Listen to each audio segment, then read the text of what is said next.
An inside look into modern-day poverty, the power of the SPM and capabilities approach. On September 12, 2018, a report was released by the U.S. Census Bureau that stated around 12.3% of American people were living in poverty. That is 1 in 8 Americans. However, how does that statistic really look? When looking at these images, would you consider these individuals to be living in poverty based on their outward appearance and physical belongings? Probably not. However, according to an article published in 2011 by Rachel Sheffield and Robert Rector, many Americans have a gross misconception of what it looks like. The liberal-leaning news media and activist groups utilize social media as a platform to distort the realities of the poverty. So it is poverty. We believe poverty to be having insufficient capabilities that prevent achieving functionings to lead a dignified life. Capabilities are substantial freedoms. They are the component of what do you want to do. Martha Nussbaum, a Harvard University scholar, identifies what she believes to be the 10 essential capabilities to leading a dignified life. These include life, bodily health, bodily integrity, senses, imagination and thought, emotions, practical reason, affiliation, other species, play, and control over one's environment. Out of this list, we believe the 4 most critical capabilities are life, emotions, bodily health, and bodily integrity. We selected these 4 out of Nussbaum's list because we believe they are the most relevant capabilities for an individual to have in the context of distinguishing if they are able to lead a dignified life. Functionings can be described as not just the abilities residing inside a person, but also the freedoms or opportunities created by a combination of personal abilities in their political, social, and economic environment. In other words, functionings are beings and doings that are outgrowths or realizations of capabilities.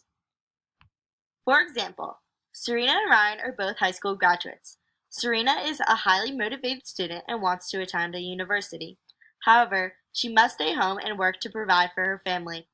Ryan comes from a very wealthy family and does not wish to attend college because he would rather stay home and live off his $4 billion trust fund, which he inherited in his senior year of high school. While both individuals share the functioning of not attending college, they do not share the capability of having the opportunity to do so. We believe there is a strong correlation between our definition of poverty and the ways in which we should measure it. While the social, political, and economic conditions of a society play a role in achieving capabilities and therefore functions, we think those are strongly tied to income. We believe that having a detailed analysis of income provides a more accurate representation of possible capabilities and functionings. The Supplemental Poverty Measure, or SPM, achieves that goal that current system fails to reach. The SPM defines resources as cash income plus in-kind benefits like food stamps, plus near-cash benefits. Non-discretionary expenses are then subtracted from this total. That includes taxes, childcare, out-of-pocket medical expenses, and transportation to and from work. The threshold for these resources are the expenditures of food, clothing, shelter, and utilities of the 33rd percentile times 1.2. The 33rd percentile is used because it represents a comfortable standard of living. That threshold is then multiplied by 1.2 since there is more spending beyond the basic needs. Adjustments are made for differences in the costs of living across the country and different family compositions. Living costs are highly variable throughout the country. Living in Manhattan is much more costly than living on a farm in Idaho. In the 21st century, families have non-traditional compositions. People often will live with their unmarried partner or have extended family in the home. There are families of single parents and ones with children being raised by grandparents or aunts and uncles. The current system relies on the so-called normal family compositions of the 1960s, which do not correlate with those of today's society. Thus, SPM provides a more accurate representation, and therefore provides a more accurate representation of income. The Official Poverty Measure, or OPM, is the current system for measuring poverty in the U.S. It does not examine a household's resources as deeply as the SPM and does not make sufficient adjustments. In addition, the OPM can be described as an absolute measure of poverty, in that it contains a threshold or line that remains the same over time. Employing a system that utilizes an absolute measure is dangerous because it does not consider how one family is doing in relation to another and views each family unit as an independent and singular entity. When using a more comprehensive system, such as a relative measure, the government is able to analyze the notion of poverty relative to society's existing level of economic, social, and cultural development. Developed in the 1960s, the OPM defines resources as the gross annual pre-tax income plus cash welfare benefits like disability checks. Unlike the SPM, the OPM excludes in-kind benefits, near-cash benefits, and non-discretionary expenses. The threshold used in the OPM is 3 times the minimum cost of food to account for shelter, electricity, and utilities. The threshold is adjusted for inflation by the CPI and for the size and age of the family. The threshold used is very outdated.